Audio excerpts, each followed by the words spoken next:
This is gonna seem weird, but I promise y'all I know what I'm doing. It's gonna seem weird, but I know what I'm doing, okay? I'm old, I know what I'm doing, all right? So put your age in there. Now what I want you to put down is how old you wanna be when you leave this earth.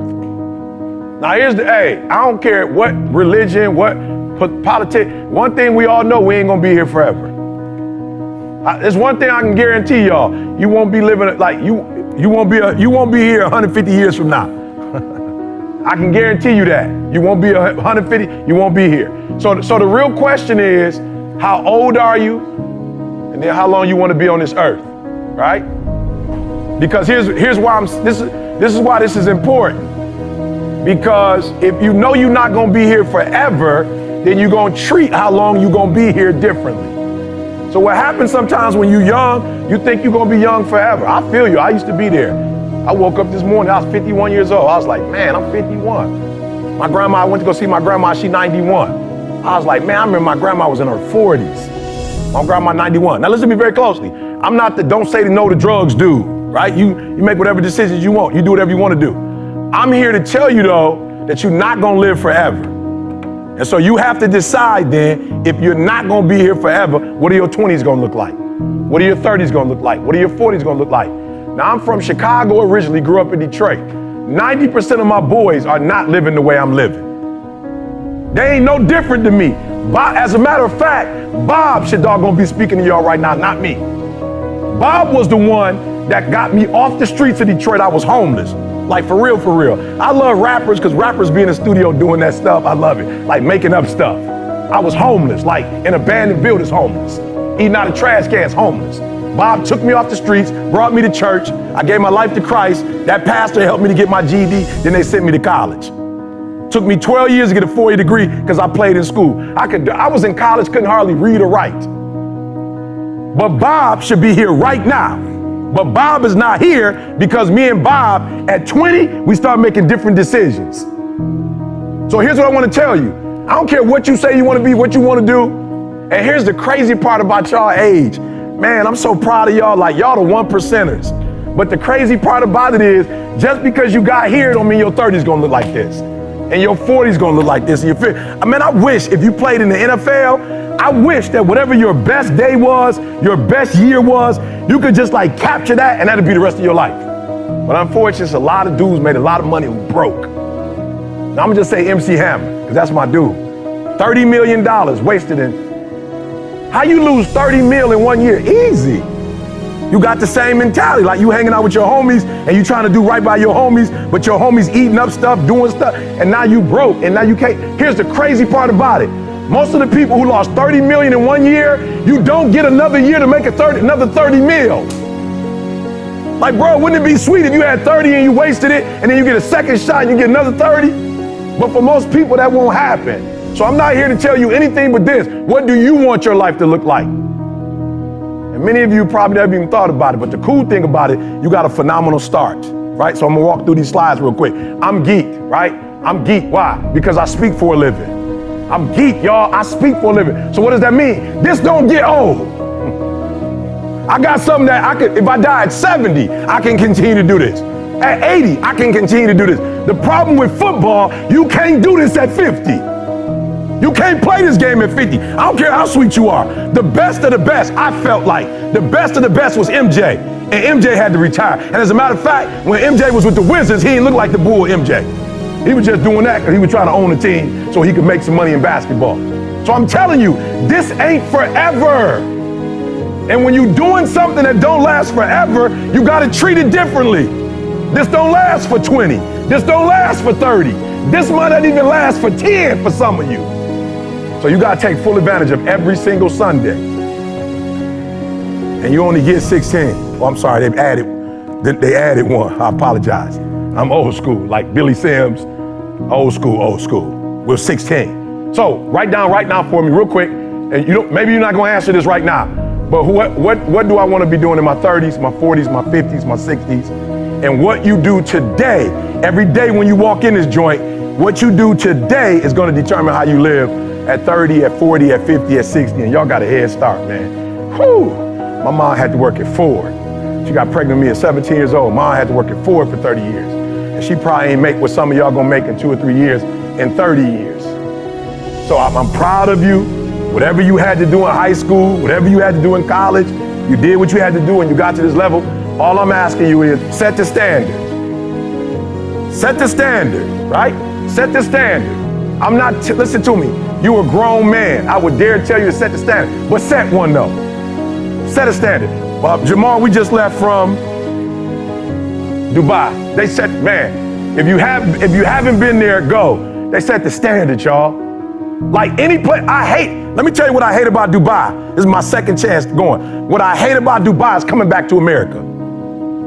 You go to Dubai and you come to the Four Seasons, garbage. The Four Seasons look like a doggone Holiday Inn Express.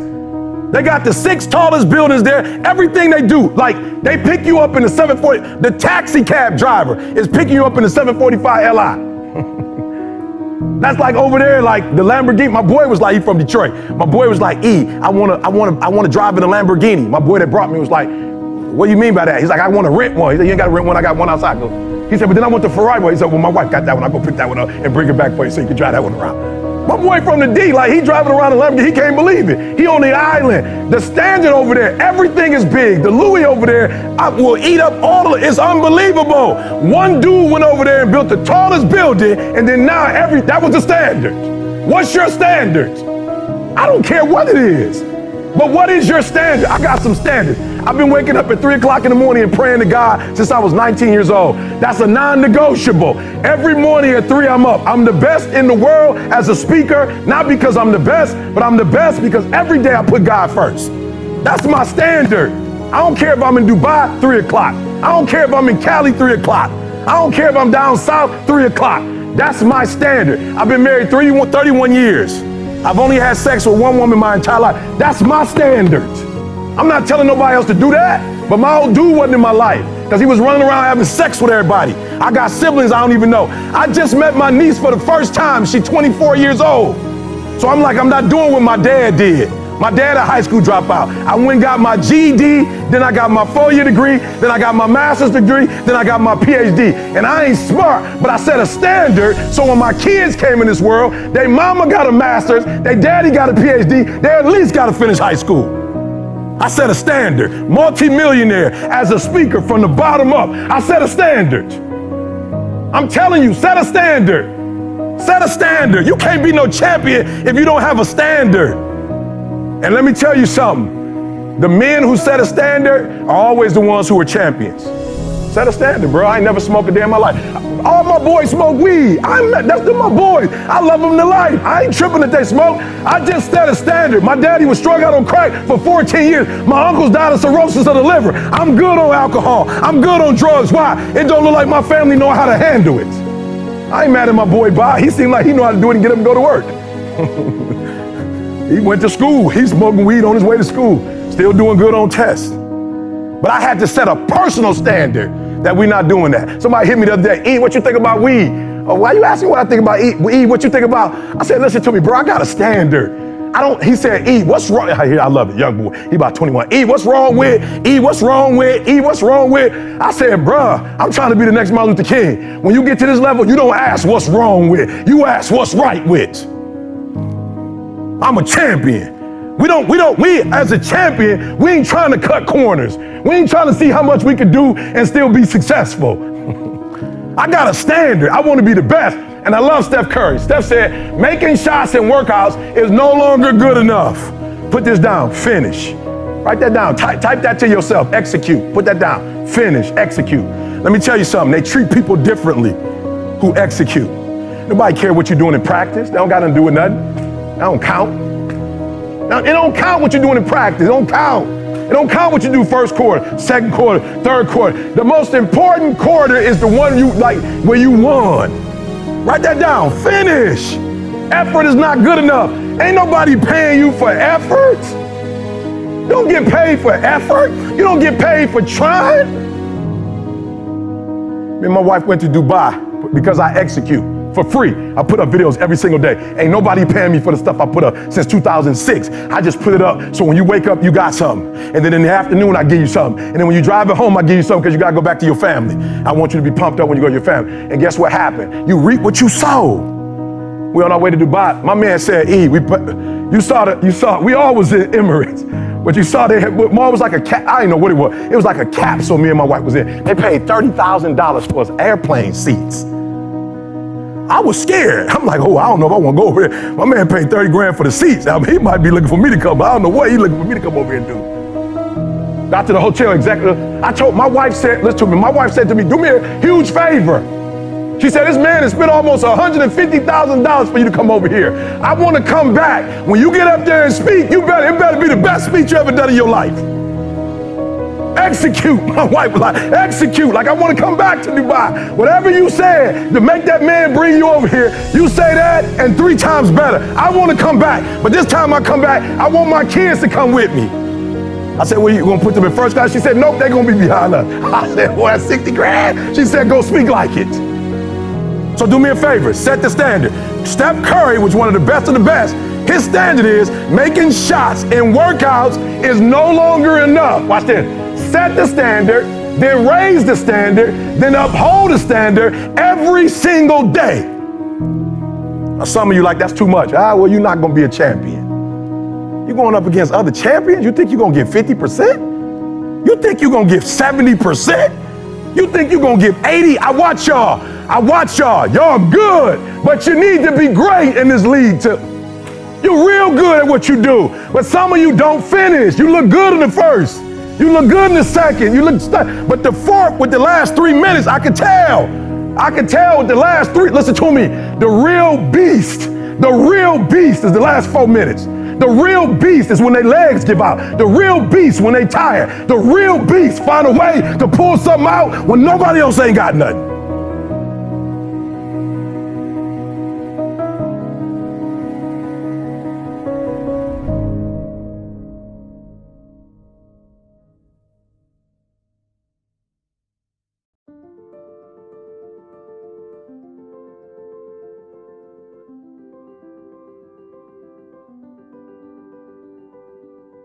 Good. So number 1, listen to me. Don't write this down.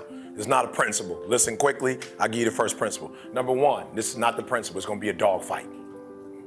I would love to tell you that on the road to success, everything is going to work out. It's not. It's going to be a dog fight. It's going to be a dog fight. For those of you watching my videos, on the road to success, I lost 5 aunts to cancer. It's a dog fight. In the midst of my business, I lost aunts. I had to go to funerals. We had to get on a plane. We had to drive. We had aunts that are close to my age who died, who didn't have insurance. We had to raise money. A dog fight. I had cousins shot in stores, execution style, shot back of the head twice. It's a dog fight. Like, you don't see that on YouTube. You don't see that on my TGI. It's a dog fight. My wife, 3 years ago, 7 legions found on her brain. It's a dog fight. It hadn't been easy. It's a dog fight. The road hadn't been success. Like, it's just a paved road and like E.T. go this way. It's been rough. It's been crooked. It's been hard. But I've made up in my mind that I will get a reward for the pain that I go through. I will not stop in the middle of the process. I will not be defeated. I will not be destroyed. I will take everything that happens in my life and I will allow the pain to push me to greatness. You will not break me. You will not stop me. You will not defeat me. The only way I lose is if I quit. It's going to be a dog fight. And so if you're ready to quit, then don't get started. If you're ready to quit, don't get started. If you're looking for this easy path, don't get started. If you think they're not going to close the door on you and say no 1,000,000 times, don't get started. But every time they close the door, I just get excited. Why? Because I am not a no. I'm 1 yes away. I'm young, I'm 1 yes away. You can't keep telling me no forever. You can't keep denying me forever. This type of energy, this type of passion, you can't stop it. You can contain it for a while, but you cannot stop. This is life. And you can't defeat me. You don't have enough power. You don't have enough energy. You don't have enough strength to stop this. Contain it for a year, you might. 2 years, you might. You do not have hate, does not have enough energy to destroy love. You cannot destroy this. And so I'm telling you today, it's going to be a dogfight. And the sooner you realize it's going to be a dogfight. Okay, so let me just say this to you. So in America, right, and I'm sure it's the same thing here, but they're in our armed forces. Let's just pick one, the Navy, for instance. We just pick the Navy, right? Well, let me tell you guys, this is good. Listen to me very closely. The first thing they teach you, somebody over here, help me out. You are in the Navy, right? They're teaching you war. Right? What's the first thing they teach you? Boot camp, the very first, somebody tell me over here, just take a wild guess. What's the first thing they teach soldiers? Courage. Good, courage, okay. This side, discipline. So give me something practical. What's the first practical thing that they would teach you? Say it again. Defending yourself, somebody over here. How to swim, listen to me very closely. The first thing they teach you, the very first thing they teach you, is how to respond when you have a jam gun. And number 2, how to carry your dead body. That's the first thing they teach you. They don't teach you how to defend yourself. They don't teach you how to swim. The first thing they teach you is when your gun is jammed. The first thing they teach you is a dead body, how to carry a dead body. And somebody tell me, why would they start you there? That's the worst case scenario. That's what you're not prepared for. That's what you're not thinking. You're not thinking when you go out there to defend yourself that your gun is gonna jam. You're not thinking when you go out there that your boy gonna get killed and you gotta drag. You're not thinking that. So listen to me. It's not hardships that hurt us. It's not my cousin getting shot twice. It's not my cousin spending 50 years in jail. It's not my aunt dying of cancer. It's not my wife being diagnosed with 7 lesions on her brain that will break you. What will break most people is you didn't prepare for that. So when you put all your little goals and all your little dreams together, it's not the thing that broke you. It was you never even thought about the fact that you could be broken. You never prepared. You never prepared for worst case scenario. And the reason why E.T. is standing here, because I'm prepared for it. If you know anything about me, I still lay on floors. I still eat chips off the floor. I still do some stuff that to most people is crazy, like E.T., why would you do that? Because I'm always prepared that we may not live in that house one day. One day something might happen and we might have to go back to that. And if I have to go back to that, it's not gonna break me. And so I present to you a diamond. Most women love them. And most men spend a lot of money on them. I'm gonna say it again. Most women love them. And most guys have to work a long time to be able to get a nice one. The thing we covet the most, and for a diamond to be produced, it must first go through extreme heat. Extreme heat. Extreme pressure. Are you hearing what I'm telling you? For a diamond to be produced, it has to go through extreme pressure, extreme heat. And if that wasn't enough, what makes a diamond is the cut. So you are put through, if you want to be a diamond, you must go through extreme pressure. If you can't take pressure, then you're not a diamond. After you go through all the pressure you thought you could not handle and you think it's over, then they turn on the heat. Of all the stuff I've gone through in my life, eating out of trash cans, sleeping in abandoned buildings. The worst thing that ever happened is when I went to the hospital and they told me my wife had a chronic illness and she might not be able to walk one day. People say, E.T., ask CJ, it never broke me. Why? Because I've been broken so much. I've been defeated so much. I've been disappointed so much in my life that I know what it feels like and I can handle it. It didn't happen to me at 19. It didn't happen to me at 20. It didn't happen to me at 30. It happened to me at 40 after I had been through all the pressure I thought I could go through. Life said, you finished with all the pressure? I said, yeah. I said, let's bring on the heat. And then when I went through the pressure and the heat, y'all, I thought it was over. The Creator said, now you ready to get cut? You say you wanted to be great, son. You say you wanted to travel the world. You say you wanted to help people, inspire people. Then you gotta be a diamond. But listen to me very closely if you've ever studied the diamond.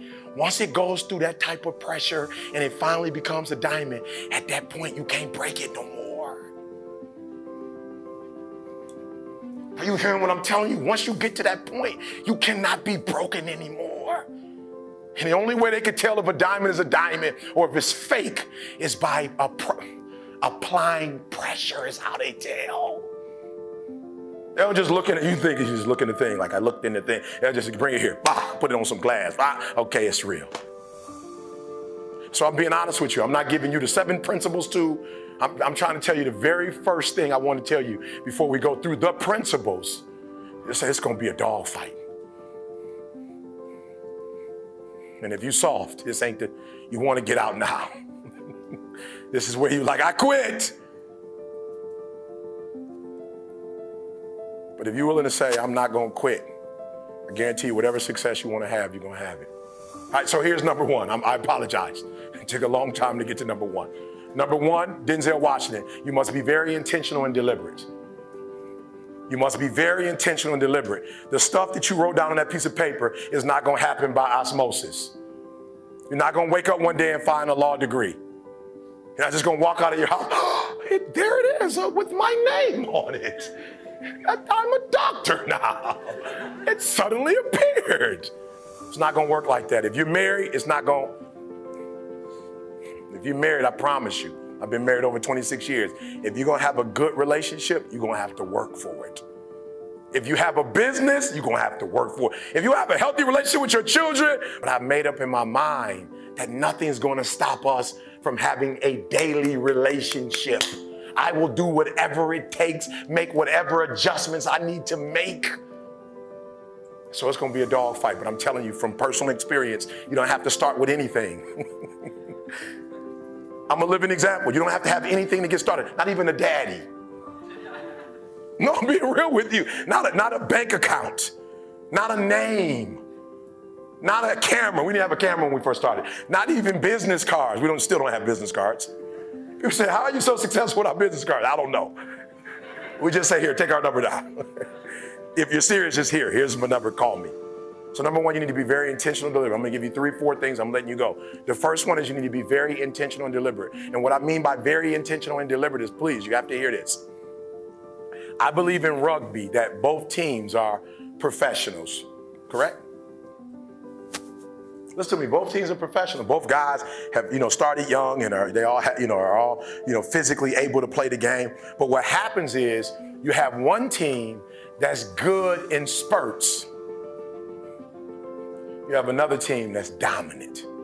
Come on, hear what I'm telling you. When I say I need you to be intentional and deliberate, hear me, I want to paint the picture. You have one team that has the ability to score. They have the ability to do well. They have the ability to score on the opponent. What their challenge is that they can't do it, they can't sustain it. The teams that are dominant, all black, dominant, because they can do it from beginning to end. Right, listen to me, and they can do it team after team after team, right? They can do it over and over and over. They dominate because they put pressure on you from the time you start to the very end. Like, even when they're up, they continue to dominate. And your problem is you're not intentional and deliberate. You wake up on Monday and you might be strong, but by Wednesday, somebody told me, E.T., it's Wednesday, it's hump day. I said, I thought every day was hump day. It's hump day. I thought Sunday was hump day. I thought Sunday is where you really get started. Are you hearing what I'm telling you? You're not intentional and deliberate. You are hoping that the best is going to happen to you, and the best never happens to you. Listen to me very closely. As a Christian, I remember going to God and crying out and saying, I'm doing all the right stuff. I'm doing all the right stuff. I'm not hurting nobody. I'm finding folks' wallet, and I'm finding a way to get their wallet back. I'm not disrespecting females. Like, I'm trying to do all the right stuff. Why am I broke? And God said, being a good person, son, has nothing to do with making money. That's absolutely, you're a good person, and you're going to be rewarded for that. Ask CJ, I can lose my computer, and somebody's going to send it back to me. I lose stuff all the time. I'm like, all right, I'm not going to lose people, but I'll lose stuff. It's like, it's not that deep. Listen to me. I'll leave money, not even in a wallet, just money sitting there. And I'll come back and somebody say, did you lose some money? I'm like, it didn't even have my name on it. Like, I'm being honest, the Beats by Dre, I left them on the plane the other day, did some work, came back. I just randomly walked up to 48, exit gate 48, randomly just walked up and said, I lost some headphones. And he said, oh, are they black with red? I said, yeah. He said, I think that they're down in the security. I'm like, security? That's 2 miles from here. I got to catch a plane in another 15 minutes. He said, oh, I'm sorry. What's your name? I said, Eric Thomas. He said, oh, they're right here. We're talking about in Los Angeles, California. I randomly walk up to a gate and this guy just happens to have my... So God said to me, good stuff is always going to happen to you because you're doing good stuff. Money's not going to come to you because you're not doing money stuff. Come on, you got to hear what I'm telling you. He said you got to be intentional and deliberate about money stuff. You got to create a product that people need, and you got to give it to them regularly. Like, thank God on Monday for the last 8 years. You just got to keep giving it to them. And the first year, nothing. The second year, nothing. The third year, a little something. The fourth year, a little bit more. By the fifth year, boom, you're a household name. You got to be intentional and deliberate, whether you're making money or not making money. You got to decide that you're going to do something, and you got to do it every Monday, every Tuesday, every Wednesday, every Thursday. The problem with some of you in this room, you're not intentional and deliberate. You're a good person that just hopes the good stuff is going to happen to you. So you need to be on Facebook, because Facebook, they're not just good people. They do the analytics and tell you who's watching your stuff and who's not watching it. They give you the numbers. Hear what I'm saying? If you are intentional and deliberate. So I wake up every single day. See, I don't care what country I'm in. I don't care how long we've been on the flight. I don't care what our schedule is. 2:30. What time do I wake up every day, see? Okay, when we were in Poland, what time did I wake up? Okay, what about England? What about Australia?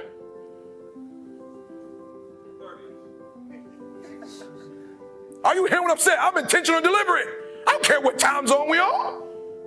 I just sent my family the time. I'm in New Zealand. I'm looking at what time it is at home and said yesterday. I said yesterday. I like this. I need to be a betting man. I said it's yesterday? Negative 18 hours. I'm still getting up at the exact same time. CJ, did we work out since we've been here? We just finished working out. How long did I run on the treadmill? Nothing changes. Nothing changes, guys. I'm very intentional. And some of you could be you'd be so much better if you just didn't leave things a chance. Eric, what are you saying? I thought you were a man of faith. I am. Faith without works is dead. They kind of go together. Faith, works. Not one of them by themselves don't work magically. You can't work your way to it. You can't faith your way to it. It's a beautiful blend of faith. I believe the plane is going to land in Australia, but I still got to get on it. Oh, faith. I believe that people are going to show up. Like, we're taking a chance. We don't know if people are going to register and come. We're here. We're in Melbourne. We're in Brisbane. We're in Perth. We're in Sydney. We don't know that people are going. I brought my wife. If I crash with my wife, that's it for our leg. Are you hearing what I'm telling you? So faith is great. We believe we're going to get here. We believe things are going to work out. But I still got to get on the plane. I still got to land. I still got to work out. I still got to do TGIM. We still got to do the podcast. Like, nothing changes because I'm in a different country and I'm in today or tomorrow. I'm literally in tomorrow right now. Need you to write this down. How can you be more intentional and deliberate about your life? And when you get home, you're going to answer it for me. All right, 2 more things. I'm going to let you guys get out of here, I promise. I need you to be intentional and deliberate. Do we do the podcast at a different time every week? Same time. Do we do Thank God It's Monday on Wednesday?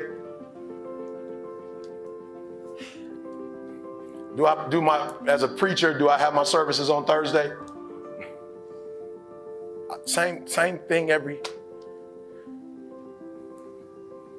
Come on, guys. I'm not trying to make this deep. I'm trying to make this as simple as I can. When you leave this room, you're going to go to a whole nother level. A year from now, 2 years from now, 3 years from now, Denzel walked in and said, 16 seconds. Clim. Principle number 2, he was aware, heightened sense of awareness.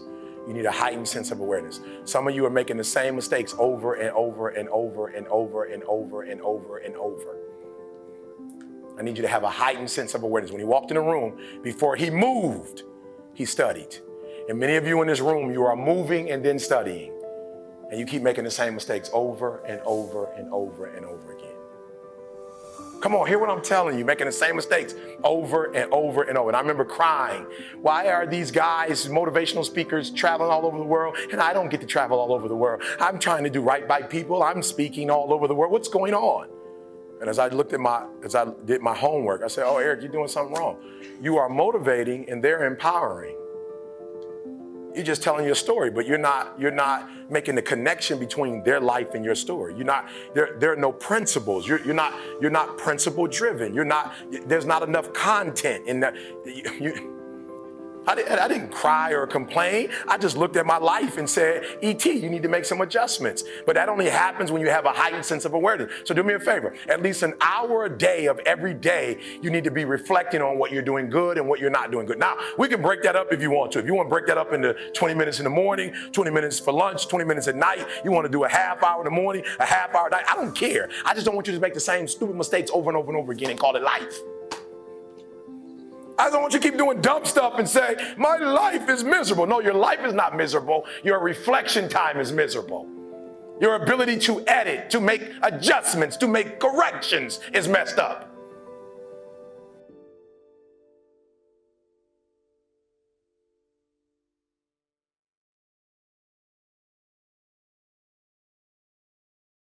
Do you know being in that room with Warren Buffett, if I would have never been in that room with Warren Buffett, I would have never thought I could be a billionaire. When I left that room, I heard God tell me, I didn't bring you in that room so you could take pictures. I didn't bring you in that room so you could say you met Warren Buffett. I brought you among billionaires because you're the next one.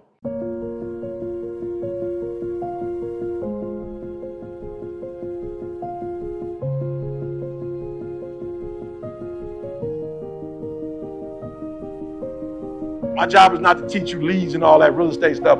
That's not my thing. My thing is to help you change your what? Mindset. Because when you change your mindset, you change what?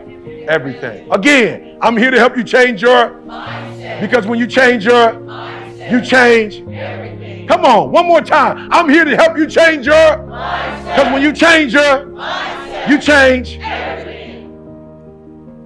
When I go into a school, I go like this. Why? Because I want kids to know who come from urban communities that this was what a PhD looked like. I want to change your mindset. I know what you thought it was, but regular people can get it. I know what you thought it was. I know what you thought a billionaire looked like. I'm about to show you that. It's a lot of different ways to look like a billionaire. And for those of you like me whose mama got pregnant at 17, you can be a billionaire too. It's not a look, it's a mindset. I'm trying to tell you in this room, many of you are not going to take advantage of this, not because you can't, but you don't see yourself as. This is not a person, it's not a race, it's not a color, it's not an age, it's a mindset. They're going to give you all the information, but if you don't change the way you think. All right, so listen to me very closely. So I started getting around billionaires, and billionaires are considered number one in the world. So I had a different mindset. So now the book comes out. Number one in motivational management and leadership. Number one in business motivation and self-help books. Number one in business motivation and self-improvement audiobook. Number one in ethnic studies. Look, it's a mindset. One. We don't think number 10, number 20. We think number one. Write down what you're going to be number one in 2023. Write it down. You're going to change your mindset. Write it down. What are you going to be in 2020? Number one in what? Taking advantage of these leads? What are you going to be number one in? I wanted to be the number one motivational speaker in the world. Now, that does not mean that nobody else is. I'm just saying, I just gave myself that because I need something to wake up to and something to push for. Does that make sense? What do you need to be number one in? Mentality, I just want to show you. Poor versus rich. One kills time, one invests in time. One buys luxurious stuff, one buys assets. One is indecisive, one decides often. They get paid weekly, one get paid daily if they want to. Scarcity mindset, the other one has an abundant mindset. One plans for the weekend, the other one plans for their future. One is a consumer, one is a producer. Yeah, Bill Gates became a billionaire. Why? Because he took a computer from a business and put it in your home. Now you can use it. He solved the problem. People who couldn't get access to information, he created a laptop, and then boom, now in your house, you can, and so kids can. I got my dissertation, y'all, I never went to a library. When I was coming up as a kid, there was no way to read without going to the library. I know I'm old, Dewey Decimal System. I know I'm old. You remember when you had to 0, 0, 4, 3, 5, 2?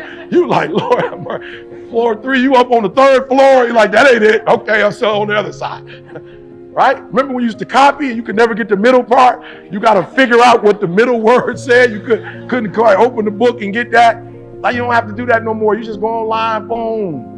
Somebody created, there's something you're going to solve in this industry. So you're going to learn from them, and then you're going to create another solution to something and call that Solution University. You're going to have your own university. You're going to learn from them. You're going to have your own conferences. You're going to have your own books. Does that make sense? Who's ready to be number one in this industry? Let me see your hand. Come on. What's the song say? I'm sorry, I forgot. Land of the, home of the, I don't know if you caught that. One more time. Land of the, but the home of the. You might have missed it. You've been singing it for a long time. You're not paying attention. It is definitely the land of the, but it's only the home of the. The American dream is real, but they're not passing it out. They're not giving it away. It's real, but you got to go get it. All right, do me a favor. Let's go. Stop complaining. You don't have time. 168 hours per week, 48 hours at work, 7 hours at the gym, 56 hours of sleep, 65 hours left. You do all of this right here. You still got 65 hours left. Act today. Use your time wisely. Mental toughness is about what you do when you're under stress and you're under pressure. I told y'all, Mike Tyson, I never seen Mike Tyson lose but once, and he lost to a buster. Imagine Mike Tyson, your first loss is to a buster. I want to lose to Zeus, Hercules. You know what I'm saying? Hey, I got beat by Hercules. Can't nobody say nothing about that. But you got beat by a buster, and that buster never won another fight. But you know why Buster beat Mike Tyson? Because 3 days before he fought Mike Tyson, his mama was in the beauty salon bragging about how his son was going to beat Mike Tyson. Buster Douglas, how did you do it? He said he hurt me when he knocked me down, but that pain I felt when he knocked me down was not greater than the pain I would have felt if I let my mama down. On the great days, be great. And on the bad days, be greater.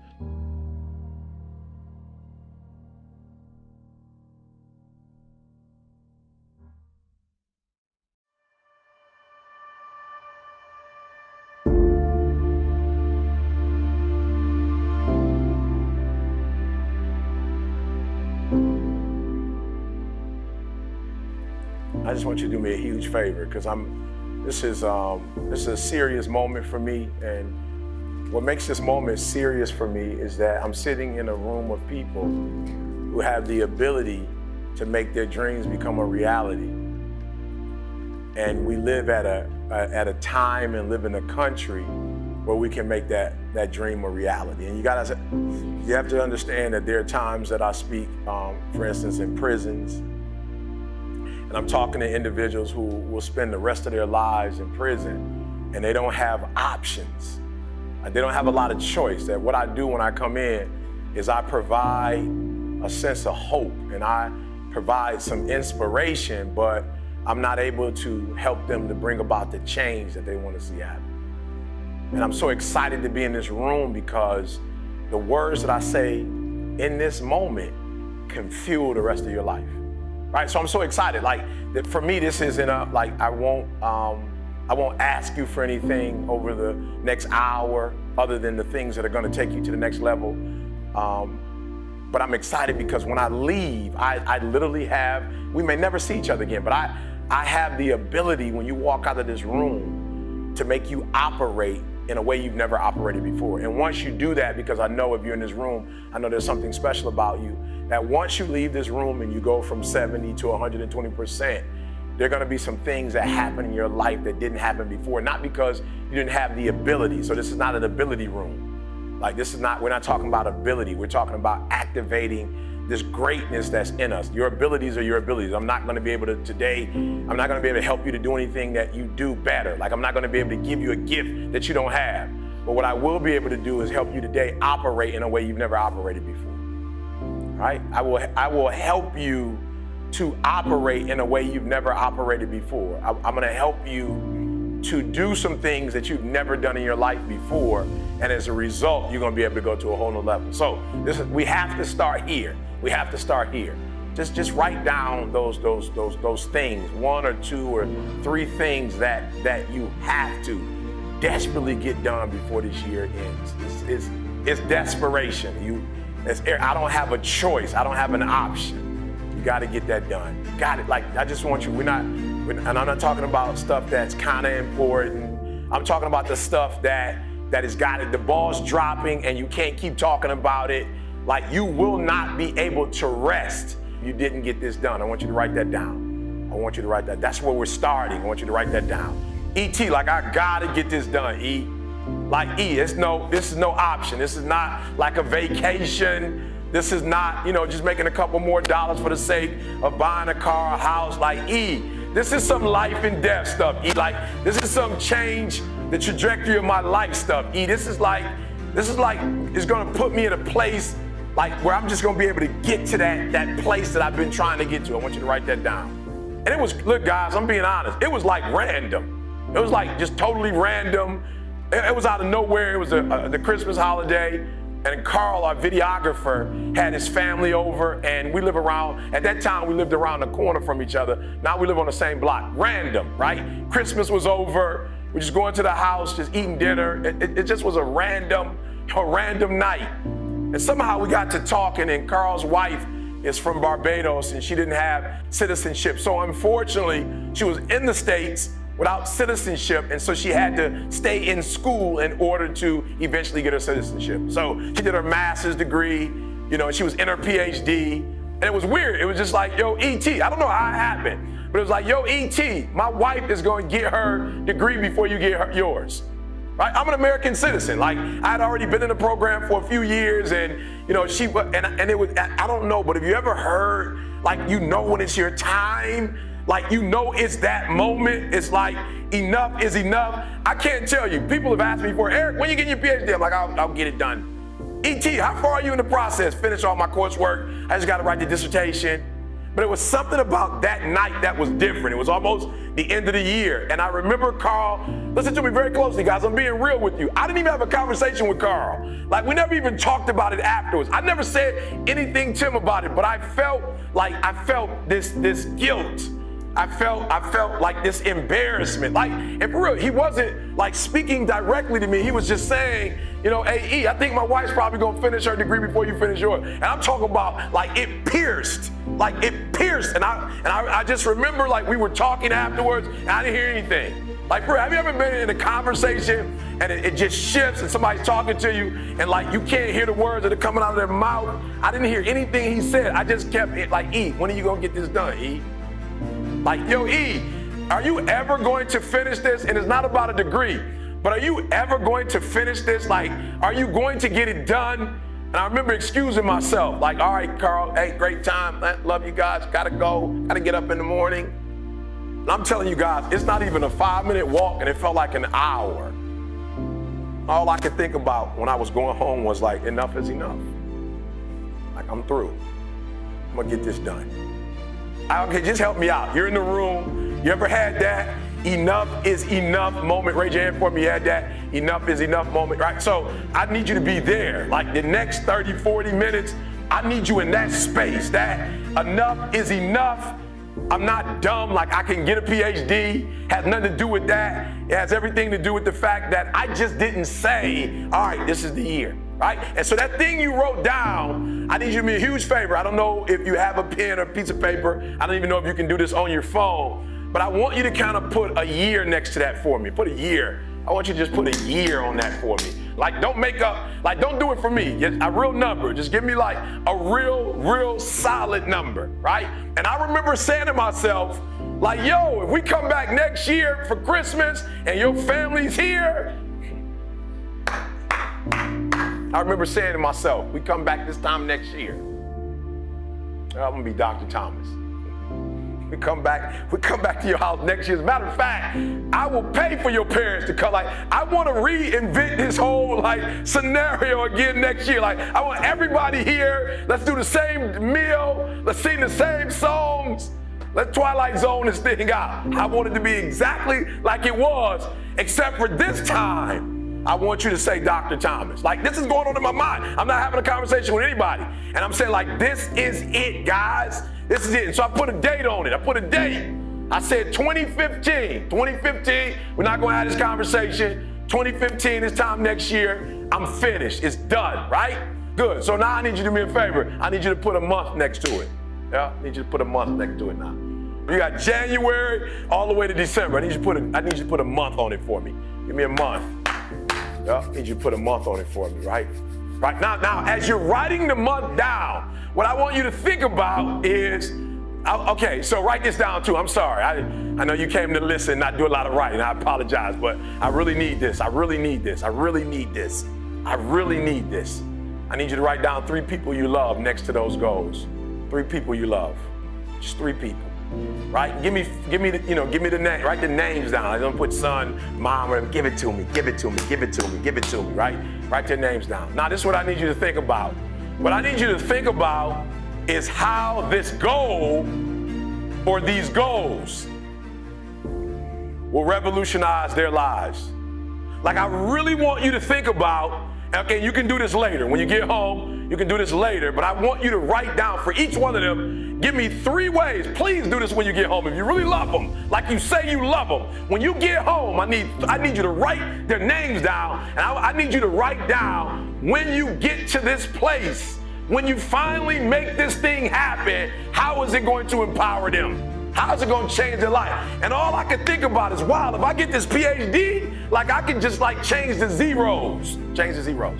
Like, I just remember thinking, like, there were doors that were closed to me in the United States of America, right? Because of the nationality that I come from or the part of town that I come from. And I specifically remember people picking other people over me for speaking engagements that weren't as good as I was. I remember people using the excuse of you're not qualified enough. And I remember the PhD, we're gonna solve all of that. Like, no more ET ain't qualified, no more like we're gonna pick this bird over this bird. Like, no, this PhD is going to open doors for me that were once closed, which means it's gonna open doors for my daughter, which means it's gonna open doors for my wife, which means it's gonna open doors for my mother, which means it's gonna open doors for CJ, which means it's gonna open doors for Carl. And so every day when I woke up, I remembered the people that this degree would affect. And so the days I did not feel like studying, the days I did not feel like writing, the days I wanted to sleep on the plane, I thought about CJ and his family. I thought about Carl and his family. And I said, E.T., keep going. Listen to me very closely. The reason why you stop and start, and you stop and you start, and you stop and you start, is because the goal is not meaningful enough. There's something about the goal that if you quit, it's not going to hurt nobody. If you quit, it's not going to change nothing. If you quit, it's not that deep. Look, this is what I need you to do. So immediately when I left that house and I made up in my mind that I was going to get the PhD, I remember immediately doing a TGIM saying, all right, it's over. It's over. A year from now, I will be Dr. Thomas. And I just didn't speak it into the atmosphere. I spoke it to people who would hold me accountable. Write it down. Write it down. Who's going to hold you accountable? Who's going to hold you accountable? Who's that person? Who's that person? And some of you have been a part of the real estate program. Some of you just come to hear me. When you leave, I need you to call that person, that guy, that young lady, that mother or that father. Like, I need you to call that person and say, yo, I got to do these 3 things before this month and before, yep. And this is who I'm doing it for, and this is why I'm. So just somebody real quick over here, because we gotta make this real. Somebody over here real quick, we gotta make this real. Somebody tell me, who's that person you're calling over here? Who's that person you're calling? Who's that person that on this side, that person who's gonna hold you accountable? Who's that person? You've identified that person. I need you to raise your hand for me. Tell me who that person is. Yes, sir, who's that person? Good. Look, I need you to hear me. Here's the last step and we move it forward. The last step is I need you to identify that person. and I identified that person. After I went on YouTube and said, hey, guys, I'm marching. Matter of fact, I turned it into an event. Listen to me very closely. I rented out a space. I put the deposit down. I tasted the food like we did a tasting. I decided what food we were going to eat. The linen, we had to decide what linen. This is 8 months before I even graduated. I'll never forget, one of the professors came to me and said, E.T., it's a lot of paperwork to fill out. We got about 2 or 3 months left, but I'm just going to be honest with you. You waited on some things because you weren't in school, and now you're back, but I just don't think you're going to be able to make it happen. And I laughed. I chuckled. She said, no, I'm serious. There's a format and there's a way and there's some, and you didn't, and it takes this month for this long, 30 days for this, 6 weeks for that, and you just didn't put your paperwork in time. And I said, ma'am, I'm sorry, but you don't get it. I called my grandma and told my grandma I was graduating.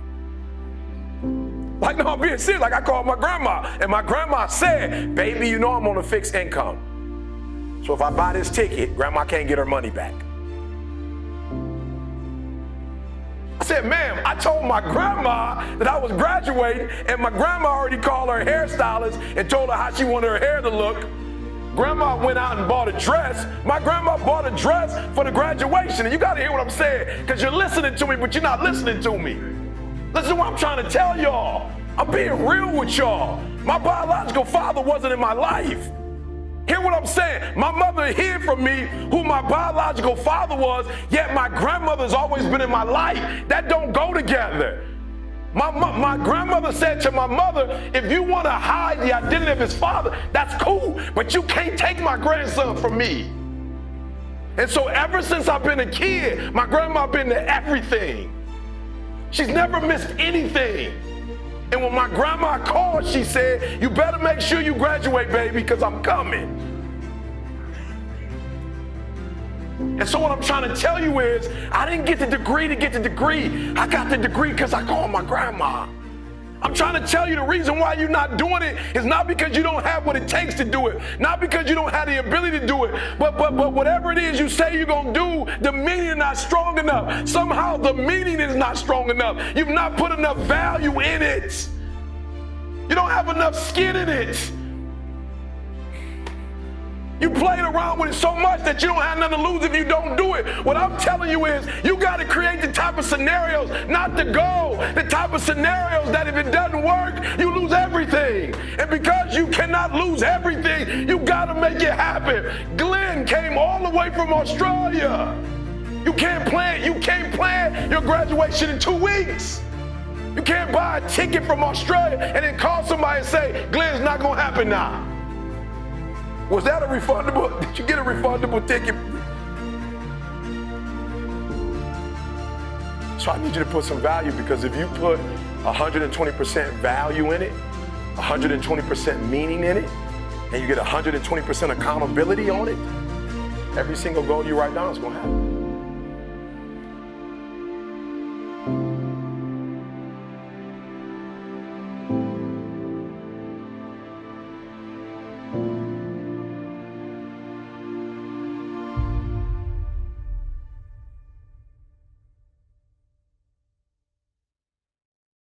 Anything you could think of, if you could actually think of it, it means you can do it, right? Does that make sense? So if it pops up in your brain, it means that you have the ability to do it. Why? Because the brain would never think of something that it could not do.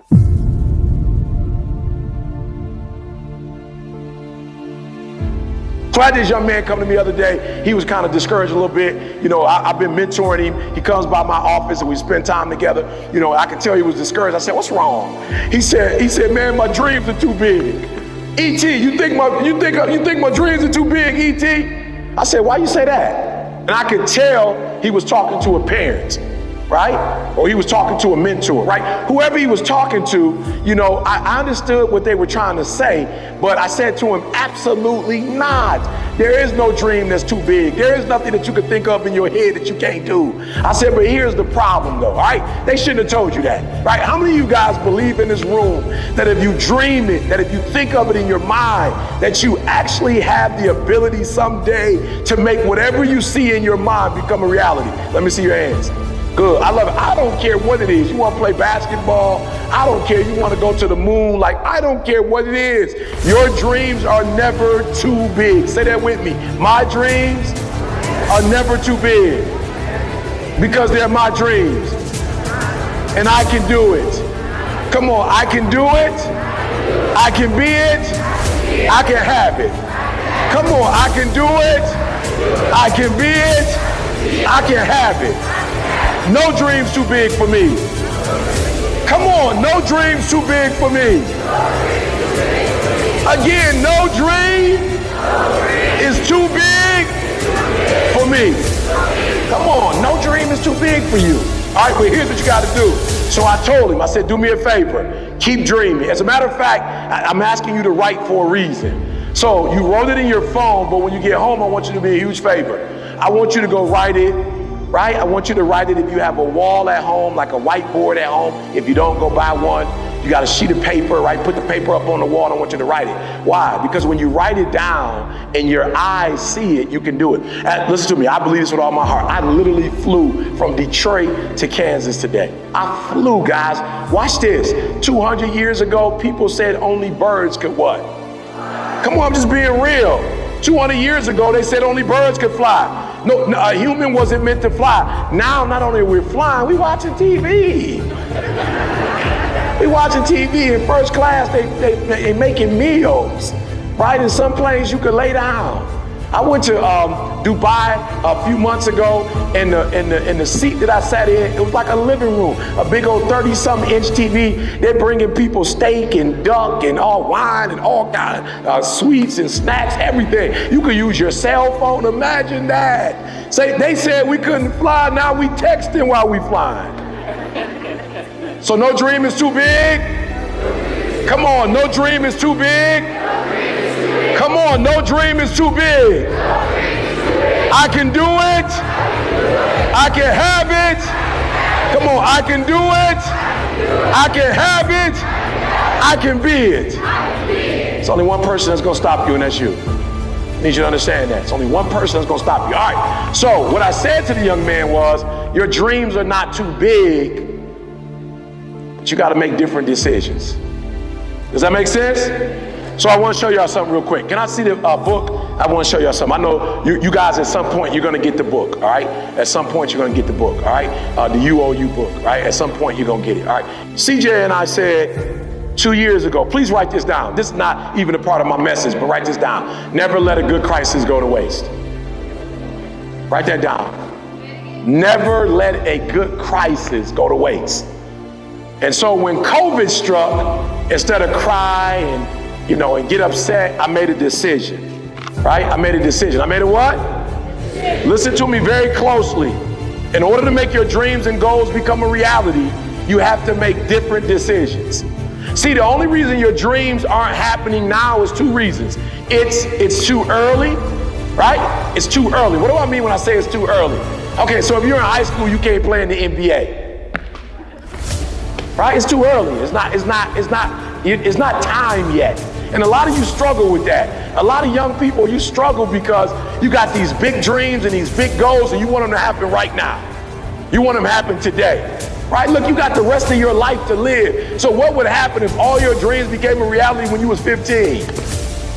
You got 65 more years to live, 70 more years to live, 80 more years to live. My grandma just passed, they both were in their 90s. So if you're 15 years old, you got 80 years left.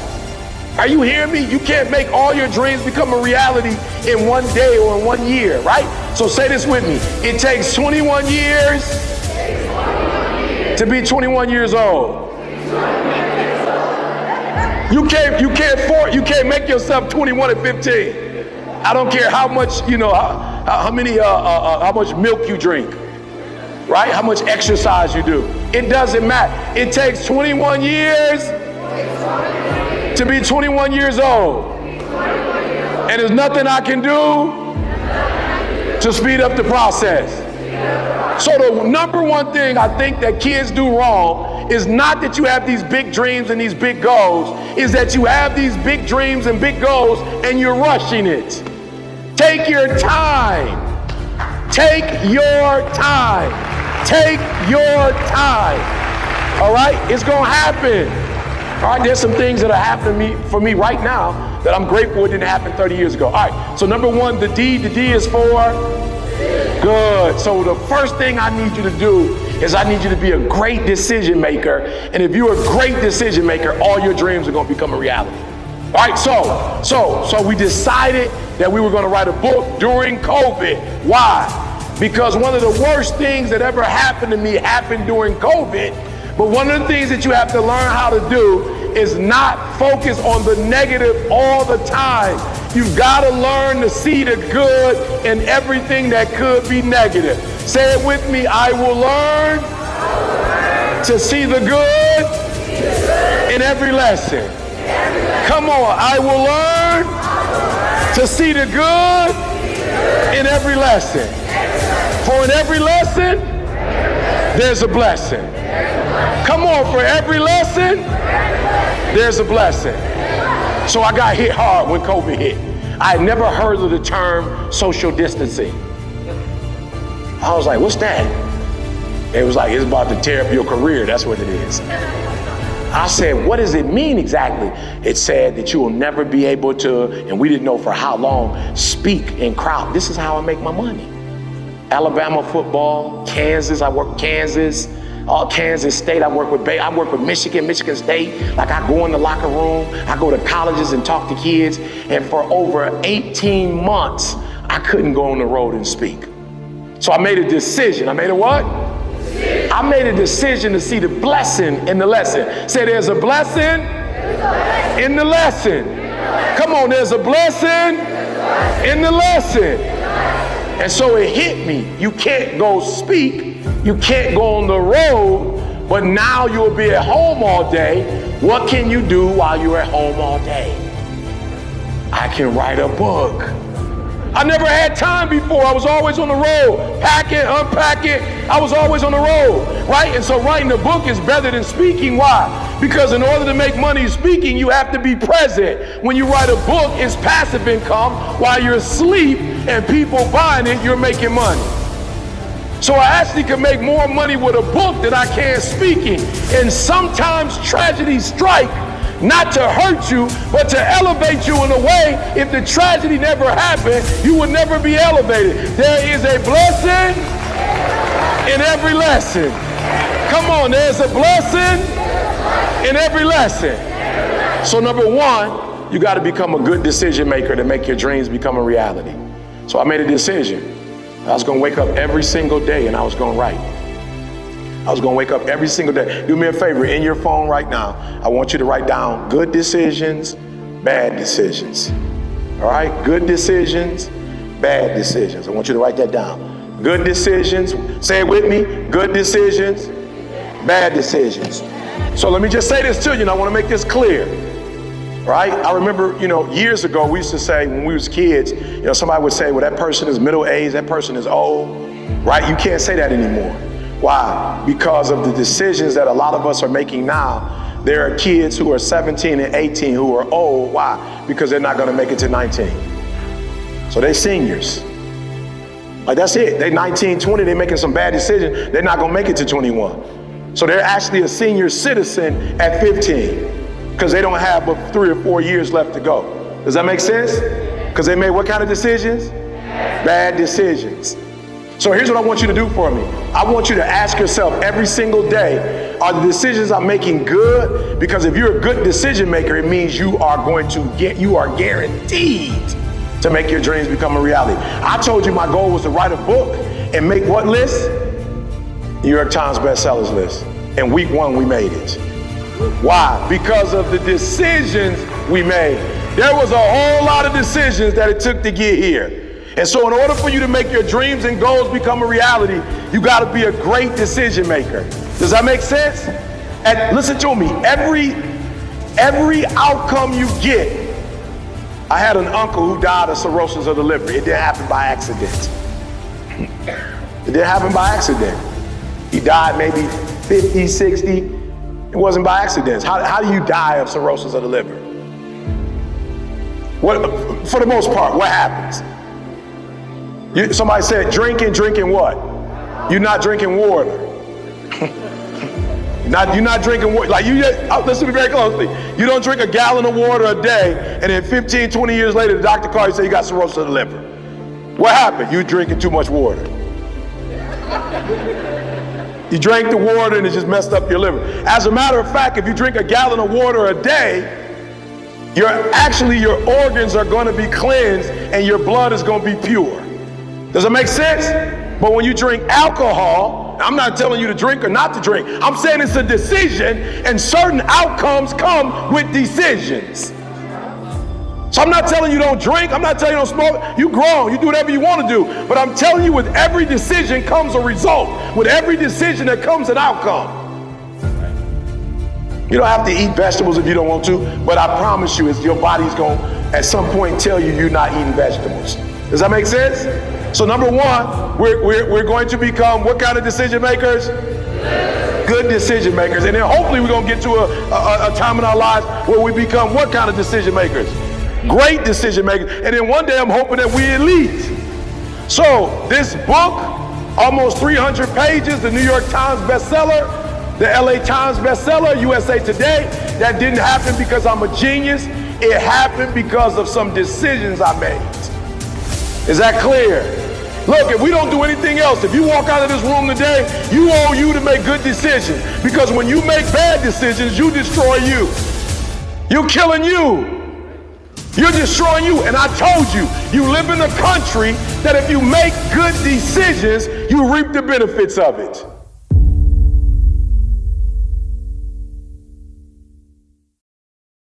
I get up at 3 because it's silent. It's easier to be focused when the environment is focused.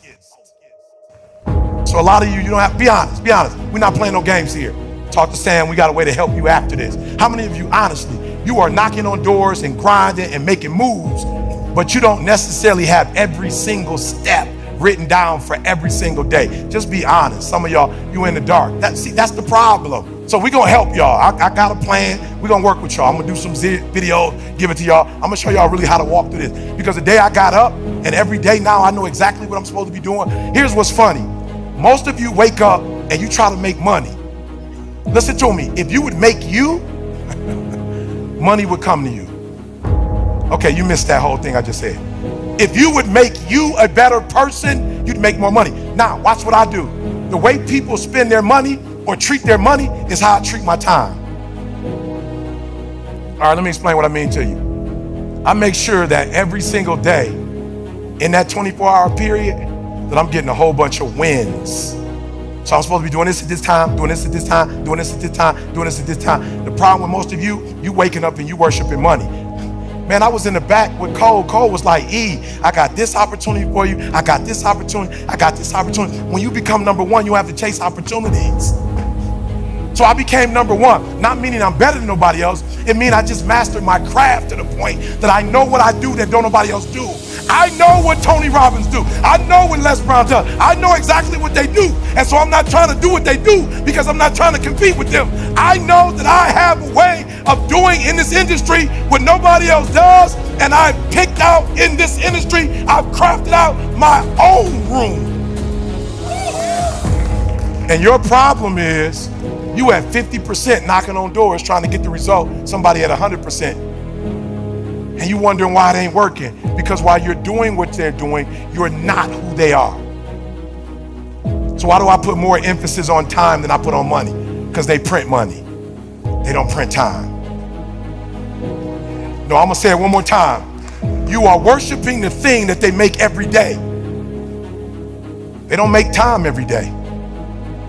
Ain't nobody printing time. I ain't met them yet. I ain't met no billionaire. I ain't met no trillionaire. I ain't met no institution. I ain't met no company. I ain't met nobody printing money. I ain't met nobody that say, bruh, give me a $500,000, I can give you 10 more years on your life. Matter of fact, throw in 2.5 mil and I can make sure your health is straight.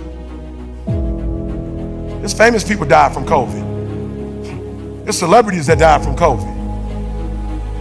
So why are you spending more time on the thing they print every day than the thing, you know why? Because you're not developed and you following other people. When you understand that the real thing is time and you ain't got a lot of it, you start focusing on your time, and when you get your time right, money will come. I just had to tell Cole, no, I ain't gonna be there. Why? Because I'm gonna be in Dubai. Somebody say, you going for vacation? Yeah, they gonna pay me to fly there. Emirates, the big boy, the $15,000, 2 of them for me and my wife, the hotel free for over a week. And so, yep, I'm gonna speak one day and then the rest of the time is me and my wife. I just left in November. Some people go to Dubai once every 10 years. I'm going every other month. Why? When you master yourself, you put yourself in a position that a lot of people can't do what you do, and then you become rare. And diamonds are rare. That's why they cost so much. If you would become rare, you just like everybody else. You look just like, you act just like everybody else. When you become you and you become rare, you become those who have a why can bear almost any how. How did I become number one in the world? Found out my wife had multiple sclerosis. And they told my wife, listen to me, y'all, my wife's so beast mode. They told my wife she had MS and she's like, bet. Then they told her she had to quit her job and tear came out of her eye. The doctor said, you don't have insurance? And she said, yeah, I got insurance. She looking at her like, why are you crying if you got insurance? Because my wife's identity is in her waking up and working every day. She went to school to be a registered nurse. She went to school to do breast and cervical cancer. She didn't want to be at home. She didn't want to be no home wife. She literally went to school to be a nurse. She loves her job. But when they told her she had to quit, my wife was like, I don't know what I'm gonna do.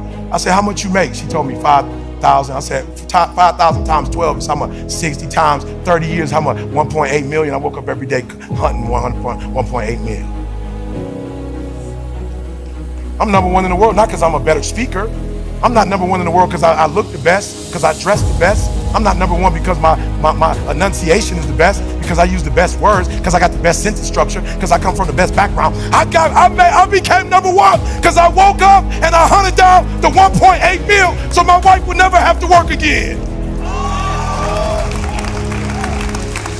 If you waking up every day and you want a Rolls Royce, you ain't about to beat me. If you waking up for a Bentley, you ain't about to beat me. If you waking up for a gold chain, you ain't about to beat me. If you woke up for a Rollie, you ain't about to beat me, because you going after material stuff. I'm going after my boo. I'm going after my baby. I'm going after my high school sweetheart. I'm going after my kids so they can see their mom and their mama don't die. I'm making sure their mama don't get in a wheelchair if I can help it. If their mama don't lose her sight, if I can help it. If her mama don't lose her memory. So I started studying MS like I had it. I started studying MS. Your problem is you're not studying this product like your life count on it, like your life depend on it. You playing with this product. You know what? You like the people that work for me that want to check and they never end up getting it. But the people who work for my company act like they own it. I wake up every single day making sure she don't have to go back to work. So watch this. I started studying and I found out 2 things. One is stress. So I had to take her out of a stressful situation. And then the other thing was vitamin D. And I literally, people say, bro, why you moved to Southern California? Because my wife got MS. I literally type, what's the best place in the world for vitamin D? Southern California. What's the best temperature in the world in the United States of America? San Diego, California. It don't go 99, 100 and then back down. It's right there. I said, San Diego, I'm hunting you down. We're moving to San Diego. Why? I don't care about San Diego. My wife, in the first year, last year, we were in San Diego. My wife said to me when we went back to Michigan, when the summer came, my wife said, you know something? I said, what? She said, I never took a nap in California. I said, what you mean by that? She said, the sun energized me and I never needed to take a nap. You gonna come after me? The reason why most of you can't do what you do, you keep getting knocked down, you keep quitting, because whatever your why is, it ain't stronger than the beat down you take it. Whatever the beat down, whatever life is throwing at you, whatever punches is blowing, whatever's happening, it ain't deep enough for you to wake up. Like you getting punched and you feel that pain and you like, ain't no need to getting up. No, and I feel you. You need to stay down because life gonna beat you. You talking about making millions, life gonna beat you down. You talking about making millions, multi-millions, billions, life gonna beat you down. So when you feel the pain and you get knocked down, stay down. But if you got a why that's deeper than your pain, y'all, this is a little too young. Y'all look too young. But when I was a kid, they used to buy this little bag for it and it would weeble wobble, but it won't fall down. You can hit that thing and it'll go, and then she'll come right back up. When I think about my wife in MS, my man called, hey, E, can you do the gig? I'm like, yeah, when is it, what time? All I thought about was Dee Dee's MS. Put that in the bank. We might not even need that in our lifetime. Our kids might need it. Or because my wife got MS, my grandkid might end up getting MS. Put that in the bank. Put that in investment for my I'm on my great-great-grandkids right now. That's where I'm at financially. Are you hearing what I'm saying? All right, let's go. I'm sorry. Sam, don't kill me. Without a vision, there's no direction. Without direction, there's no progress. Reason why you struggling getting up, because you don't have nothing to get up for.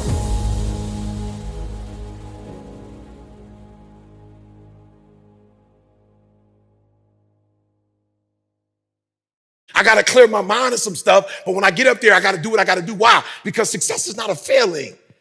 It's a mindset.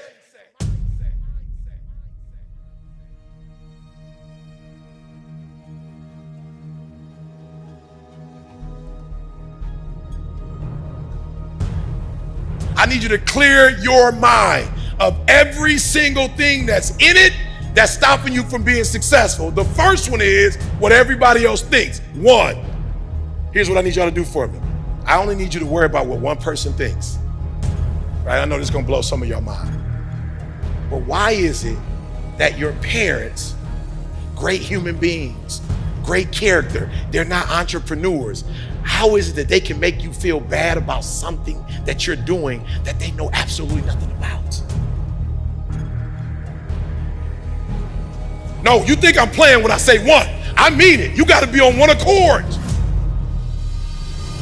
So whatever the 10 principles or the 20 principles or the 30 principles, if you're not going to do all the principles that he's doing, if you're not going to have mindset he has, you're not going to be able to get the stuff. You're not going to be able to do you can't do 50-50. It's not a 50-50 split. You can't decide I'm going to do this part, but I'm not going to do this part. Does that make sense? That's what I mean about being on one accord. No, when I say one accord, I mean if I get slapped right here, I got to let you slap me over there. I'm from Detroit, Chicago originally. I wasn't raised like that. But once I decided that the good book was going to be my guide, if you smack me here, tell me, let me smack you there. It's no 50-50. It's not you smack me here, but no, I don't follow this part. I don't do this part. Like, okay, I'm good, but not this part. You ain't gonna let nobody smack me. They smack me, I'm smacking them back. It's not eye for an eye too. That's not what it is. You better hear what I'm saying. I don't care how much money I make. The good book says I'm supposed to return the tithe. So I return the tithe, then I bless the church with a little bit more money. Then I bless other. It's not a 50-50. I don't get to choose which parts I like and which parts I don't. And some of you are not successful because you picking and choosing. All right, I'm gonna say it again. I'm saying like you didn't really like that part. I'm gonna say it one more time. Some of you are not successful not because you can't do this business. Number one, you're listening to people who have no business in your ears. Stop.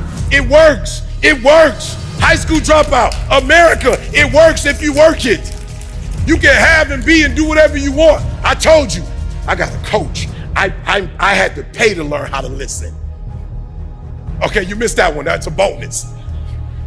No, you missed that. I had to get a coach to teach me to stop going this way and stop going this way and follow what I'm told. Okay, I'm gonna say it one more time. I had to get, how many of you honestly, you don't have a coach? Raise your hand, be honest. You don't have a coach. Be honest, raise your hand. You don't have a coach. You need a coach to teach you how to get people out your ear. You need a coach to teach you how to go even when you don't feel like going. You need a coach to make you wake up and think about your family. You need a coach to help you get, please listen to me. Nothing is impossible. That's a mindset. Write this down. I need to do something serious about my limiting beliefs. I want you to take this word out of your vocabulary. I shouldn't even say it, but some of you have it, so I have to say it. Write it down on your phone, please. I need you to replace fear with faith. No more fear. Jim Rohn said, all of us, we got the same ending. We're gonna die. So if you know you're going to die, why are you playing it safe? Like if you know you're gonna die, why are you listening to other people tell you about your life? If you're gonna die, why don't you live your own life? Man, that's what I loved about my grandma. She drove until she was 89 years old. She died in her own home. She didn't die nowhere else. My grandma lived her life on her terms. My grandma got her hair done every 2 weeks. She still was getting her hair done. She was still going and getting massaged. She was still going to get manicure and pedicure. With the little money she had, she lived life on her terms. And guess what? There were some people in my family that didn't like the fact that she lived life on her terms and didn't care what they thought. But you know what? She died on her terms. You're going to die anyway. Don't die on your grandma's terms. You're going to die anyway. Don't die on your friend's terms. You're going to die anyway. Don't die on your parents' terms. If you're going to die, die on your own terms.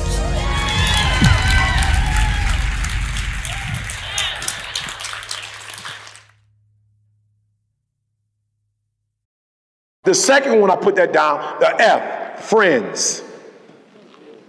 So the second one is, it's going to be tough to make good decisions and be with people who making bad decisions. Amen.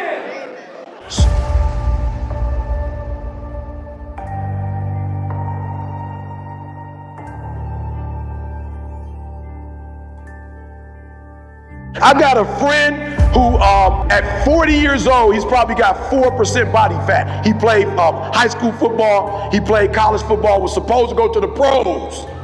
He should have been in the NFL, but when he got to college, he started hanging with guys who like to smoke, drink, and fight. And they got in fights every single year. Freshman, he got into a fight. Sophomore year, he got in a fight. Junior year, he got into a fight. And the fight was so bad that they stopped the dude and they killed him. And he was on the front page of the newspaper and on ESPN. And when he would go to the NFL for practice, the NFL teams would say, oh, you got what on your record? Oh, no, we can't. We can't. So I don't care how many good decisions you make. If you're hanging with people who are not making good decisions, a negative plus a positive equal a negative. So I want to make sure you understand that. When you go to math class, next time you go to math, pay attention. A positive plus a positive times a negative, it's a negative. So the second thing you need to do is you need to select the people in your circle of influence who are going to help you make your dreams become a reality. Let me just be honest with you. I ain't trying to dog nobody out. But if your friends are putting you in a position where you drinking and you smoking and you high, they're not your real friends. I'm not suggesting that you stop hanging with them. My boy Anthony Flynn, my guy, my business partner. Anthony Flynn said if you want to make it to the New York Times, you got to hire Rory. So I had a friend who connected me with a friend to help me make my dreams become a reality. If you have people in your circle, I don't care what they call themselves, friend. They're not a friend, they are a foe. If the person is not helping you to elevate, but what they're doing is destroying you, you can label it friend, you can call it whatever you want to call it, but they're destroying you, and you are a fool to let somebody destroy you in your dreams. And let me tell you why. I know a lot of people don't want to hear this, but at some point, I don't care what we all believe in this room. This is what we all have in common. We all believe we're going to die. You're going to die. Everybody in this room, amen. I don't care if you're working out every day, you're not going to make it to 250 working out. It's not about to happen. I don't care what kind of drink you got your little green juice you drink, you can drink it till you're blue in the face. You're not going to make it to 200. I'm just being honest. You're not going to make it to 200. And if you make it to 100, you probably won't have your youth. So because you don't live long, you don't have time not to make your dreams and goals become reality. Every single day, because you don't know how long you have, every single day should be about what can I do? What can I have? What can I be? And you got to hang out with other people who are on the same trajectory you're on. I'm just being real, y'all. I'm from Detroit, right? Detroit we won one playoff game since 1957. 1957. I just want to show y'all something. The second one is friends. Say friends or foe. Come on, friends or foe. There's nothing in the middle. Like there's no middle thing. They're either a friend and they're elevating you, or they're a foe, they tearing you down. There's no middle ground. So I'm a Lion fan, right? And so, years ago, everybody would just, Stafford is the worst quarterback. Stafford getting hit. Stafford bringing us down fourth quarter, 2 seconds left. He tried to throw a hit, throwing a touchdown. They're like, Stafford is whack. We can't stand Stafford. Just get rid of him. And if we get rid of him, we're going to win some games. Stafford left the Lions. He went to the Rams, an organization that want to win, an organization that pay people to win, an organization that has won before. They brought in the best of the best. And in 1 year, he left the Lions and he won the Super Bowl. 1 year. 1 year, he left a losing franchise. Went to a winning franchise and won a Super Bowl. Now he got all kind of AT&T commercial. He got pizza. He got Ford F-150 trade. He never had that when he was with the Lions. Why? Because when you're hanging with losers, you lose. But when you're hanging with winners, you win. And there is no middle ground. There's no middle ground. Now, we got to be honest. You may like hanging with people who bring you down. That's okay. Keep hanging with them. I'm not suggesting you stop. But don't lie to yourself and say that a foe is a friend. Call it what it is. My man don't mean me no good. We doing dumb stuff that could put us in jail, stuff that could... So let me just put it like this to you. Go do your homework when you get a chance. Alcohol is going to tear your brain. It's going to destroy your brain. Marijuana, you call it whatever you want to call it. Studies show it will make you lose brain cells. Now, some of you in this room, you ain't got enough to be losing. Okay, you want to be smart about this. Okay, you ain't got a whole bunch of them to be losing. I'm just being real. I was one of them, right? High school dropout, GED. I'm not playing. I'm not here to play. I'm here to save somebody's life. I'm not here to be liked. There are those of you who you're not already, your IQ ain't that high already. Don't do stuff to destroy it. Just being honest. Put yourself in a winning situation. Does that make sense? Put yourself in a winning situation. Right? Now some of you, maybe you got enough brain cells to lose something. You're just that sweet. But a lot of us in this room, we don't have that. So what we want to do is we don't want to do stuff that's going to destroy us and bring us down. We want to do the stuff that elevates us. Does that make sense? Now, we're not better than other people who do it, but this is what I tell people all the time. I went from a high school dropout, GED, to a PhD. I'm not better than nobody. I am more prepared than some people.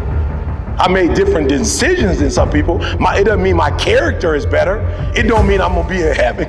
That's not what it means. But it means I made some decisions that make life easier for me.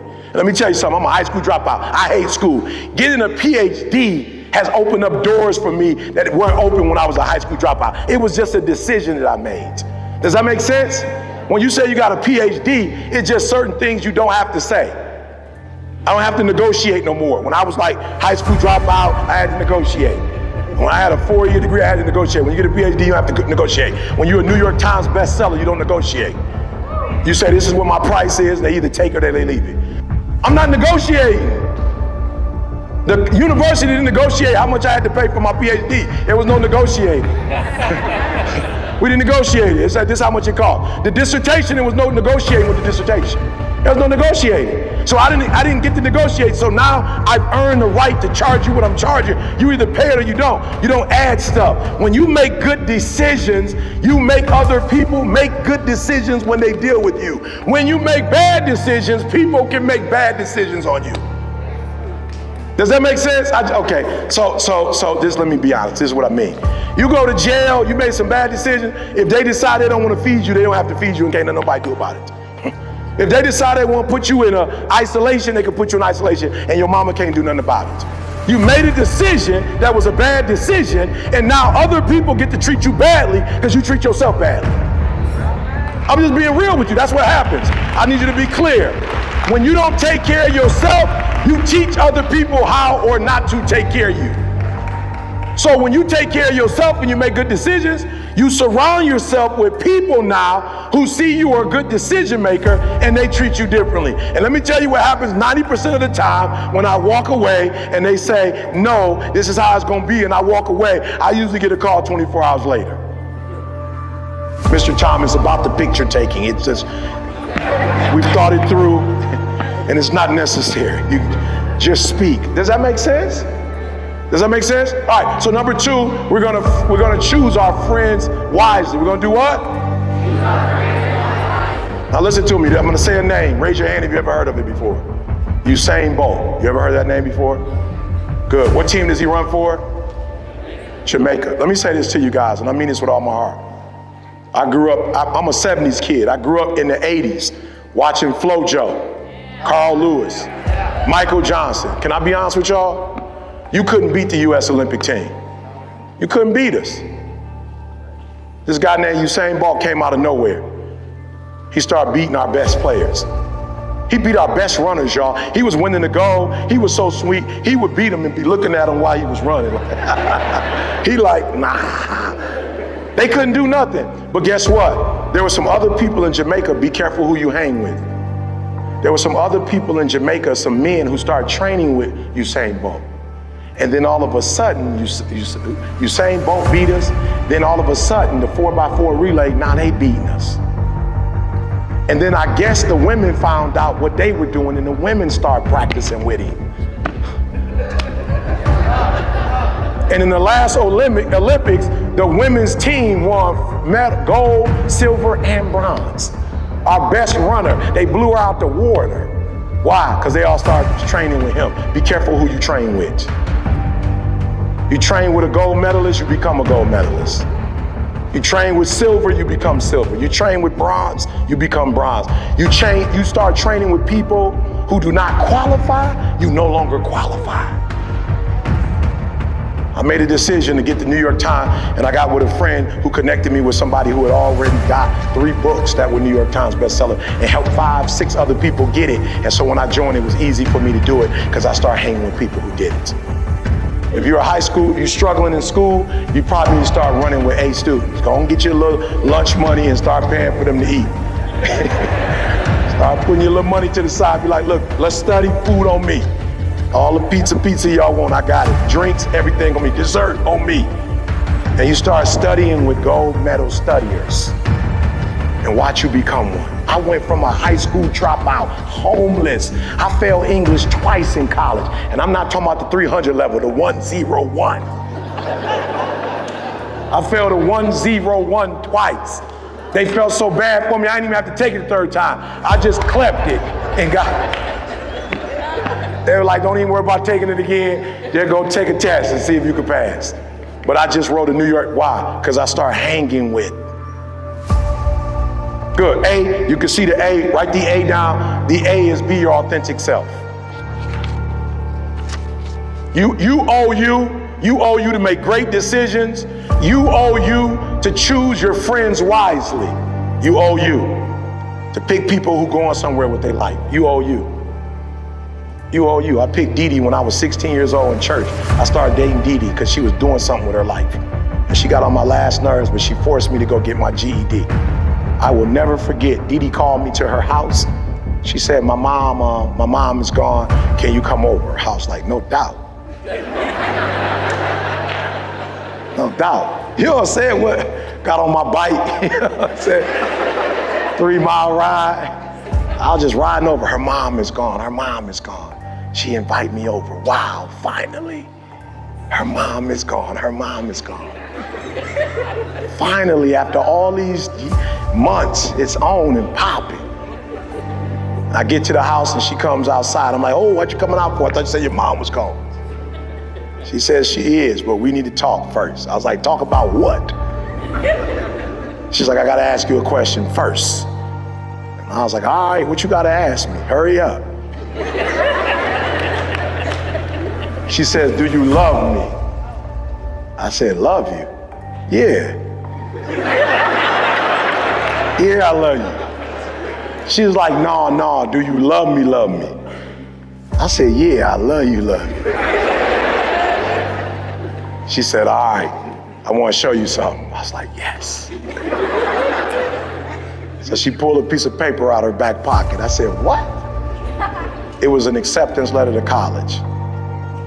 She said, I got accepted into college. And if you don't go get your GED and follow me to college, I'm breaking up with you. Let me just tell y'all something. I hate school. Never liked school, dropped out of school. But when she said that, I might be a little slow, but I ain't stupid. I went to night school, studied, and passed my GED and followed to college. We've been married almost 33 years.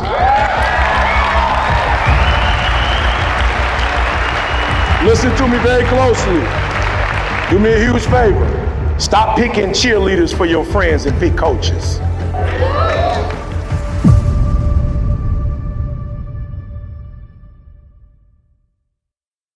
You need to stop giving your idea to family. You need to stop giving your ideas to friends. You need to give your ideas to people who know how to make ideas happen.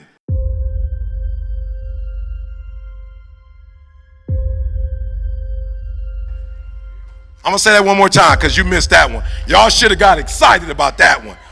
Look, most of you are not making your dreams and goals a reality because you're giving it to people that you love. You're giving it to people that you like. You're giving it to people who are going to cheerlead. Write this down. I don't need a cheerleader. Write that down. I don't need a cheerleader. I need a coach. You don't need a cheerleader. You don't need somebody cheering for you. You need a coach. You need somebody that's going to take your ideas and help you execute on your ideas. You don't need nobody to make you feel good. You'll feel good when you reach the goal. Does that make sense? So the first thing is desired outcome. Look, what do you need to make your dreams and goals become a reality? How much do you need? Write it down. I need you to know how much you need. And I need you to know why you need the number. So it's okay that you just wrote a random number down. But at some point, you need to know exactly how much you need to make your dreams and goals and family and everybody else you're trying to bless. You need to know how much that's going to cost. So I used to never talk money. I hated money. I thought people who talk money were they're evil people. They just want money, money, money. And I never talked money. I only talked ministry. But then my kids went to school and I realized they couldn't go to school with prayer. I don't know, it's crazy. Michigan State didn't accept prayer. It was the weirdest thing. I'm like, Michigan State, we're a praying family. They're like, good, pray for $50,000 a year, each one of them. You're gonna have to pray, each one get 50 grand, because that's how much it's gonna cost. Right, so then I put my kids through school, and then there are other kids who are great students who need to go to schools, but their parents didn't do what they were supposed to do financially, so now I gotta put them in school.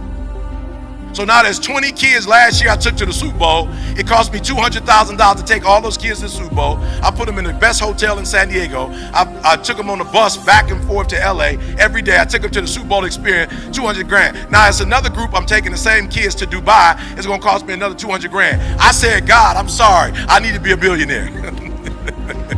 I'm sorry, I need to be a billionaire. I didn't know it was gonna cost this much. Oh, come on, I'm talking to somebody. The reason you don't have money is because you don't even know why you need money. I need you to figure out why you need it. You're gonna get the car. If you are a part of this organization, you are at this conference driven, you're gonna get the dream car. You're gonna get the house. I want you to get the money that you can help other people do that. So number one, what's the desired outcome? How many people you just didn't have a number to put down? You just like, I can't even put a number down. Let me see your hand. You couldn't put a number down. How many of you could put a number down? Let me see your hand. All right, so we got to start here. It's a desire. Every desire you have, it comes from within. And if there's a desire that comes from within, it means you have the ability to do it. You wouldn't think of it if you couldn't do it. Does that make sense? If that makes sense, make some noise. You couldn't think of something you couldn't do. Come on, make some noise. All right, I wanted to jump down, but I don't know if the camera guy, he's so close, he may not be able to film it. All right, number two, what desires do you have in terms of your fitness? All right, now this is important, right? I'm not telling you to be buff. I'm not talking about being buff. What I'm telling you is you need to be at a certain level in terms of your health to be able to make it become a reality. What if you got, again, everybody knew how much money you wrote down. Let me see your hands real quick. Let me see your hands. Okay, good. What if you had that money but you had stage 4 cancer and they gave you 4 months to live? You couldn't do anything with the what? You couldn't do anything with the money. So I need you to decide, like health-wise, where do you need to be? What's your outcome for your health? I'm not saying you got to lift weights. I'm not saying you got to be a bodybuilder. All right, so here's my fitness goals. When I go to the hospital, I want my blood work to be good. So when I go to the hospital, I just want them to say, you don't have a diabetes, you don't have high blood pressure, your blood was clean. Does that make sense? So I don't know what your goal is, right? So I walk pretty much every day. I don't do a lot of nothing else. I don't lift weights. I don't really do push-ups, but I walk. Because I noticed the old people walk, and they still like 80, 90 walking in the mall. So I was like, look like walk and work. You know what I'm saying? They don't look buff. But they in the mall walking at 80 and killing me. I can't even keep up with them. I'm like, what kind of walking is that? I can't keep up with them. They doing it for about an hour, and there's 10 of them walking and talking, and they like, hey, young man, they done passed me twice in the mall. I'm like, that's what I want to be. I don't want to just be buff. I want to be able to be. So what's your fitness goal? Write that down. You want to be 90. You want to die at 100. You want to be walking when you die. You want to drive. My grandmother died. She was almost 93. She was 92. Couple days left. She would have been 93. Lived by herself. Still had her driver's license. Independent. What do you want? All right, I'm going somewhere, but we got to get here first. I'm going somewhere. All right, family. What do you want for your family? What do you want your family to be like? I'm in a position, just bought the house next door to my house in Michigan, so when my family comes, they have somewhere to go. What's your desire for your family? What do you want as your family? Write that down. What's your desire? Come on. We're getting somewhere. What about your faith? What do you desire to do? Like, I'm not really, I wake up every morning, 3 o'clock, first hour of my day I dedicate it to my walk and talk with God. What's your faith? I'm not suggesting a particular one for you. I'm not telling you what to do, but if you have a faith, what is it, and how healthy do you want it to be? It's your desired outcome. What kind of fun do you want to have? I just go to Dubai for fun. Anytime I want to have fun, I just go to Dubai. That's my spot for fun. That's just my spot. And then there's a spot, Escarit in Mexico. That's another spot that I like to go to. But those are my two spots when I want to go close, Mexico. When I want to go far, Dubai. Like when I don't want my phone to work, I go to Dubai. When I don't want to be on the same time zone as everybody else, I go to Dubai to get away. All right, so before we go to the next one, all right, I just need you to know, like, you may not have it all now, but when you leave, I need you to know what you desire. Why? Because this is the thing that's going to wake you up, and this is the thing that's going to make you go. So I'm putting kids through college, Super Bowl, Dubai, right? So every day when I wake up, y'all, I'm driven. And most of you are not driven, and you're not driven because you don't have an engine. You don't got an engine. That's the only way you stay driven is that you know what you want. You wake up every single day and you go for it. The people who are not driven, they wake up and they clueless. The people who wake up and they don't know exactly what they want to do, they clueless. The people that are not clear on their life goals, the people that are not clear in every of these areas, they wake up and they wake up whenever they want to, when they wake up sad and they wake up depressed. Why? Because either they don't know what they want or they got this stuff all out of order. Does that make sense? So one of the things we want to do is we want to write it down. We want to put it in the right order. Money does not come first for me. I only need money to house and to take care of all the goals that I have. Does that make sense? Come on. Does that make sense? I only need money to take care of my family. Does that make sense? I only need money because I got to buy a treadmill. I've got a treadmill. I've got an elliptical. I've got a Peloton bike. I only need money because I got to buy all that stuff. I only need money because I need the best water that money can buy. I only need money because I want to make sure I have the right health insurance. I only need money because I got to have a house in San Diego because my wife has MS and she can't get vitamin D in Michigan after November. I only need money because I need to be on the hill. I only need money because I need to be in a private. See, a lot of us don't have money because we're not driven. And what happens is when you know what you want, when you understand what you're after, when you know what your outcomes are, when you know what you desire, you wake up every single morning and you go after it. Come on, you go after it. People look at those of us who are successful like we superhuman. We're not. We're normal people like you with problems just like you. The only difference is we wake up with clarity. We wake up knowing exactly what we want. We wake up knowing exactly what our purpose is. We wake up every day knowing what we're supposed to do. I woke up this morning knowing I had to be driven. I woke up this morning knowing I had somewhere to go. I got a plane ride back to Detroit after this, right? LAX. Then tomorrow, I'm in Topeka, Kansas. The next day, I'm with Kansas State University basketball team. I wake up every single day. I know what I got to do. I know where I got to be. I know what my gift is. I know what my purpose is. And I just need money to house all this.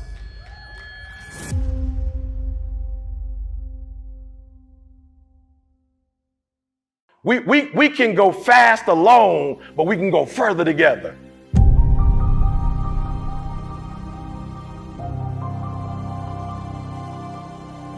You can do a lot by yourself, but you can go so much further. And there was a time in history that Malcolm and Martin was about to be on that, flat out. Like, you ever done your research? Like, they were close to coming together, and that would have been a phenomenal, bad union if those two brothers could have come together. The final one, what's the larger purpose? Yep. And so I wrote this book, and I said, God, please, if you can help me get close to 1 million sales. Why? Because the more money I make, the more kids going to college, right?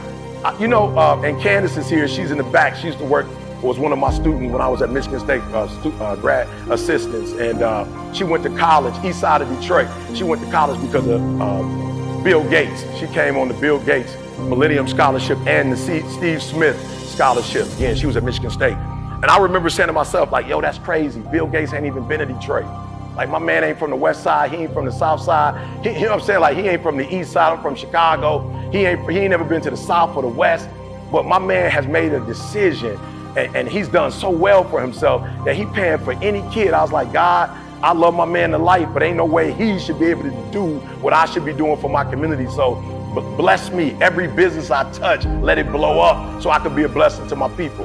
So the last one is a larger purpose other than Jalen, who I love, my son, a larger purpose than Dee Dee, my wife, who I love, a larger purpose than Jada, my daughter, who I love, a larger purpose than my mama, who I love. And every day I'm getting on YouTube, 3 a.m. I'm putting a message out. 12 o'clock, noon, I'm putting a message out. 5 o'clock, I'm putting a message out. I ain't asking for no money, but I know the larger picture.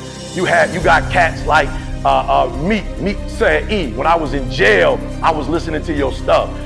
Wallow was like, E, when I was in jail, I was listening to your stuff. And I didn't know Meek before. I didn't know he was listening. Wallow, I didn't know he was listening, but I just put that stuff out and put that stuff out and put that stuff out because I realized it's a purpose bigger than Eric Thomas. And when I leave this earth, I want to leave my stuff behind, that even when I'm gone, my stuff will still be penetrating in school, still penetrating in colleges, still penetrating in prisons. And so we have a larger purpose to get to.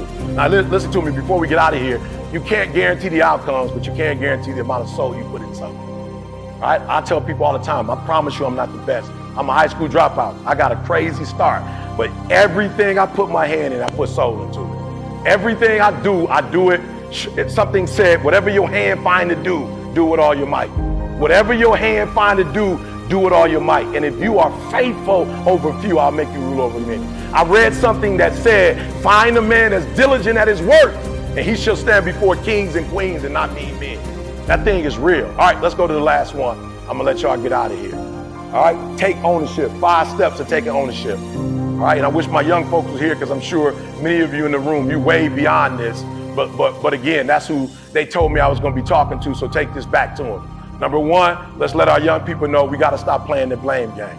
All right? We got to take full ownership. And the day my life changed, listen to me, I didn't get no taller. I did get a little wider, right? I ain't get no taller. I ain't get no new voice.